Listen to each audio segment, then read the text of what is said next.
Avez-vous déjà entendu parler de Darknet, de Deep Web, de Dark Web?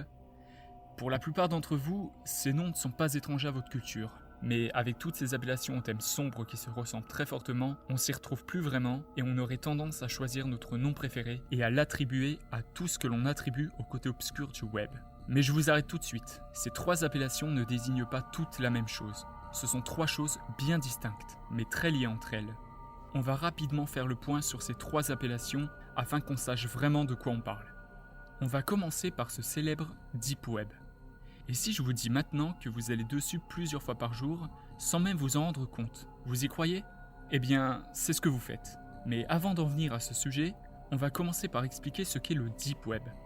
Vous connaissez cette image? On l'a tous vue au moins une fois dans notre vie. Elle explique que ce web profond représenterait 96% du web total. Et c'est vrai. Mais là où on se trompe, c'est qu'on a tendance à croire que tout le Deep Web est une sorte de refuge à hackers, à tueurs à gages, à dealers de cocaïne, etc. Alors que la majorité de ce fameux Deep Web ne renferme pas un réseau sombre aux allures criminelles et clandestines, mais tout simplement toutes les pages qui ne sont pas indexées par les moteurs de recherche et qui restent accessibles via un navigateur comme Google, Bing, Opera et bien d'autres, si on connaît soit l'URL, donc l'adresse, ou soit un mot de passe bien précis, fait pour y restreindre l'entrée.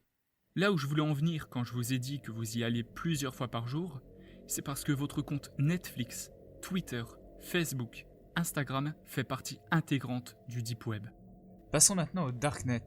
Il s'agit d'un réseau très lié au Deep Web dans la mesure où les pages ne sont pas indexées, mais à la différence qu'il est impossible d'avoir accès à ces pages avec des moteurs de recherche classiques comme Google, Yahoo, Bing et tant d'autres. Comment y avoir accès donc? Eh bien, tout simplement grâce à ce qu'on appelle des navigateurs Darknet, le plus connu étant Tor, qui à la base est utilisé pour échapper à une trop grande surveillance d'Internet et qui permet de se rendre sur des pages web contenant .oignon. En gros, c'est grâce à ce .oignon qu'on peut reconnaître ce type de page web. Pour la partie culture, si Tor est représenté en forme d'oignon, c'est pour représenter les différentes couches par lesquelles vous passez avant qu'une petite partie de l'information de ce que vous faites en ligne soit amenée à votre fournisseur. Ce n'est pas là non plus que la criminalité est majoritaire. Tout ce que vous imaginez, les raid rooms, les magasins d'armes en ligne et autres, ne sont pas encore ici. La plupart des darknets, parce qu'on dit des darknets et pas le darknet, sont majoritairement utilisés par les grandes entreprises afin de protéger leurs idées technologiques ou encore par certains journalistes ou peuples minoritaires qui aimeraient développer une identité dans des pays totalitaires, comme la Chine ou la Corée du Nord par exemple. Et nous arrivons enfin au dark web, et certains, enfin bien plus que si on parlait directement des darknets, représentent le côté obscur des darknets. On peut y trouver toutes sortes de criminalités et de choses illégales. La vente de drogue, d'armes, en passant par l'emploi de tueurs à gages ou d'hackers, c'est ce que représente l'idée du web profond dans l'imaginaire collectif. Venons-en maintenant au principal sujet de la vidéo, à savoir le lien entre le dark web et le coronavirus. À proprement parler, on pourrait dire qu'il n'y a aucun lien entre ces deux-là, l'un étant immatériel et l'autre un virus. Mais par contre, ce Covid-19 a entraîné beaucoup de réactions, amenant donc à d'étranges trafics sur le dark web.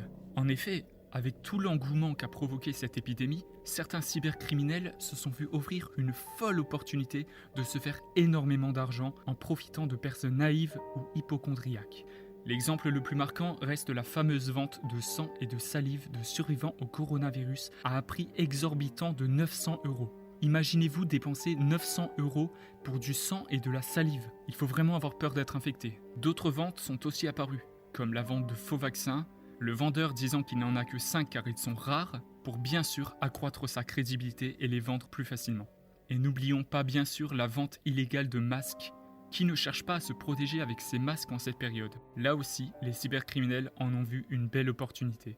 Ensuite, nous avons bien sûr l'augmentation des achats de noms de domaine de sites internet comprenant Corona, Covid ou coronavirus. Mais le pire reste l'extorsion d'argent par des ransomware créés par des hackers, certains allant même jusqu'à menacer leurs victimes d'infecter leur famille si la somme n'est pas versée. De quoi faire froid dans le dos, n'est-ce pas?